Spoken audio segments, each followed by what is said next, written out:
অহা 30 তাৰিখে মাননীয় প্ৰধানমন্ত্ৰী নৰেন্দ্ৰ মোদী ডাঙৰীয়া অৰুণাচল প্ৰদেশৰ পৰা গহপুৰলৈ আহিব। গহপুৰত এখন সভা সম্বোধন কৰি তেওঁ পোনে পোনে মৰাণলৈ আহিব। এই দুইখন সভাকে ঐতিহাসিক সভালৈ ৰূপান্তৰ কৰাৰ বাবে আমাৰ কাৰ্যকৰ্তাসকলে প্ৰচেষ্টা চলাইছে আৰু ৰাইজৰ উৎসাহ উদ্দীপনা দেখি আমি অনুভৱ কৰোঁ যে খুব সুন্দৰ সভা দুখন হ'ব। বিশেষকৈ মৰাণৰ ৰাইজৰ উৎসাহ উদ্দীপনা, আমাৰ শিৱসাগৰ, ডিব্ৰুগড়, তিনিচুকীয়া, চৰাইদেউ জিলাৰ ৰাইজৰ উৎসাহ উদ্দীপনা দেখি মই আশ্বস্ত যে খুব ভাল সভা এখন হ'ব ইয়াত। চাওক, এতিয়াতো আৰু আসন কেম্পেইন আৰম্ভ হৈছে। মই ভাবোঁ যে ইয়াত বিজেপিয়ে জিকিব আৰু বেলেগ কোন জিকিব। কংগ্ৰেছ আৰু AIDFৰ কথাখিনিতো আমি সকলোৱে গম পাই আছোঁ, সংবাদ মাধ্যমত আহি আছে। বৰপেটা, ধুবুৰীত কি ধৰণে তেওঁলোকে টিকট দিয়ে তাক চাবৰ কাৰণে আমি ৰখি আছোঁ।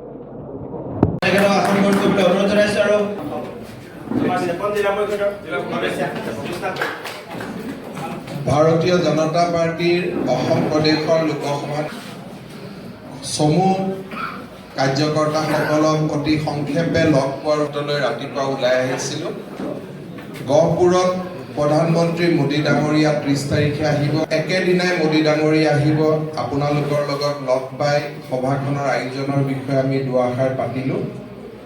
অহাকালি আমাৰ ৰাষ্ট্ৰীয় সভাপতি অমিত শ্বাহ ডাঙৰীয়া কলিয়াবৰ আৰু তাৰ পৰৱৰ্তী পৰ্যায়ত অহাকালিয়ে টিয়কতো দুখন ৰাজহুৱা সভা সম্বোধন কৰিব। আমাৰ বাবে সৌভাগ্যৰ কথা যে সাধাৰণতে ৰাজ্যিক নেতৃত্ব, কিন্তু এইবাৰ আমাৰ বাবে সৌভাগ্যৰ কথা যে মুখ্যমন্ত্ৰী ডাঙৰীয়া, মই বা আমাৰ আন তেওঁলোকে বজাই এই যুদ্ধ আৰম্ভ কৰিব। আৰু আমাৰ বাবে অতিকে সৌভাগ্যৰ কথা যে মোদী ডাঙৰীয়া আৰম্ভ কৰিব। সেই স্থান আমাৰ বাবে অতি সৌভাগ্যৰ স্থান বুলি আমি ভাবোঁ, যিহেতু যেতিয়া আমালৈকে আহিলে যে মোদী ডাঙৰীয়াই অসমত 5খন বা 4খন বা 6খন সভা সম্বোধন কৰিব, ক'ত ক'ত কৰা উচিত। আমি পোনছাতে মৰাণৰ নামটো দিছিলোঁ, কাৰণ যোৱা বিধানসভাত মৰাণৰ সভাখনৰ পিছতে অসমত বিজেপিৰ সপক্ষে এক অভূতপূৰ্ব ভোট হৈ গৈছে। আমি এইবাৰো আশা কৰিছোঁ যে মৰাণৰ সভাই আমাৰ বাবে আকৌ সেই সৌভাগ্যকে কঢ়িয়াই আনিব। সভাখনৰ যাৱতীয় যা যোগাৰৰ বিষয়ে আমি ইতিমধ্যে আমাৰ বিধায়কসকল আৰু আমাৰ জিলা সভাপতি, প্ৰভাৰী, বিস্তাৰক সকলোৰে লগত আলোচনা কৰিছোঁ। তেওঁলোকে আপোনালোকলৈ কিমান আহিব কিমান নাহিব সিদিনাখন দেখা যাব, কিন্তু গোটেই মৰাণ চহৰ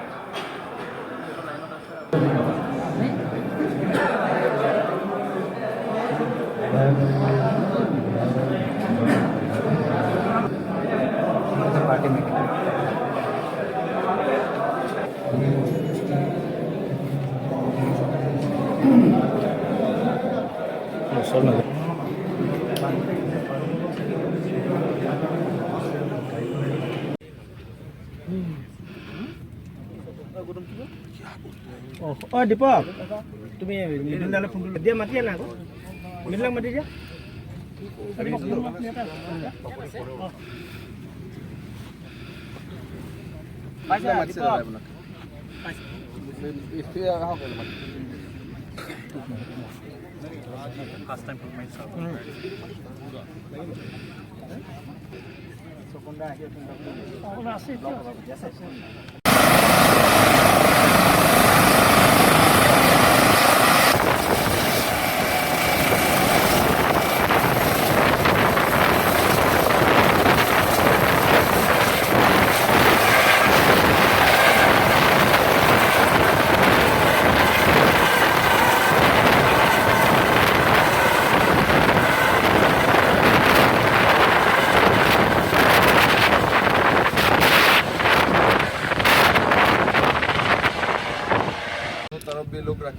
तब वहाँ में भीड़ ज़्यादा हो जाएगा, यहाँ कम हो जाएगा। তাত আমি মানুহ ৰখা কাৰোবাৰটো সেই ৰাস্তাটা ৰঞ্জিত দাৰ মেইন সেইদিনাখন কোৱা নিছিল আমাৰ প্ৰেচিডেণ্ট বা ঐতিহাসিক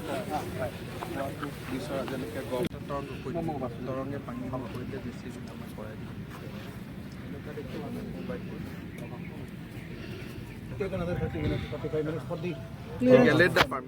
আপলোড হৈ আছে 5-6 মিনিট লাগে डीसी में लगा दीजिए एक बार मैं डीसी से बात कर लेता हूँ परमिशन हो गया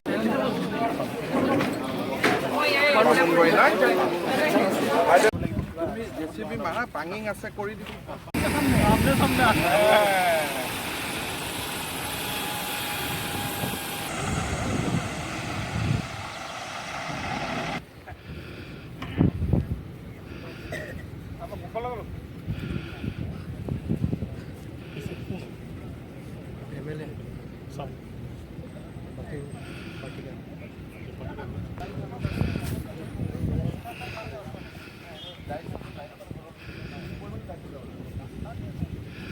প্ৰথমতে হেৰি বহি যাব ইয়াৰ পৰা 6.5 কিলোমিটাৰ 6.5 किलोमीटर पीएम हेरी टाइप है तो ऑर्डर লৈছা আমি এসপি समय में वो मेकअप होगा 70% গুচি যায় হেলিপেড আৰু ষ্টেজত সেইটো কাৰণে তেনেকৈ কৰিব কলেজৰ পৰা নহয় হয় তোমালোকৰ এইবিলাক কৰি দিছে গতিকে তাত কোনো টেনশ্যন নাই টেনশ্যন নাই পেণ্ডেলটোৰ পৰা 60 ফুট এইবিলাক ছটামান ফিচিং গেট হ'ব ফিচিং গেট 6টা-7টা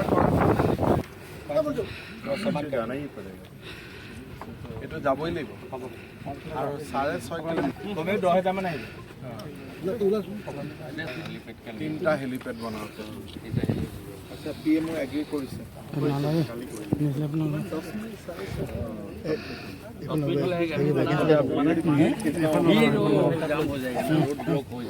रोड तो क्लीन कर देगा रोड तो कर देगा लेकिन क्या हुआ अभी मंगलवार में हम लोगों ने रैली किया तो वो क्या हुआ कि करीब 12 किलोमीटर दूर से